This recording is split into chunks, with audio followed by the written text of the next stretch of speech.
কেননা এই বাবার কাছে অনেক অসহায় মানুষ এসেছে যাদের সন্তান নাই, ভিক্ষা চেয়েছেন।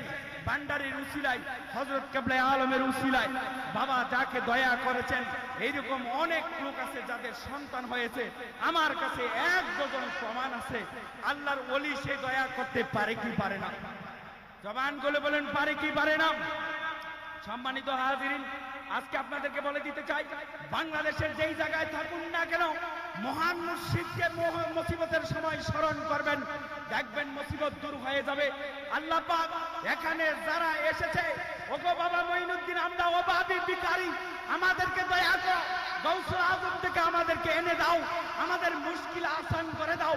তোমার কোটি কোটি ভক্তদেরকে তুমি কবুল করো, হাসরের ময়দানে যেন তোমার দামান ধরে আমরা যেন ইয়া রাসূলুল্লাহর স্লোগান দিয়ে জান্নাতে যেতে পারি, এ আশা ব্যক্ত রেখে আমি আমার অগোছালো বক্তব্য এখানেই সমাপ্ত করলাম।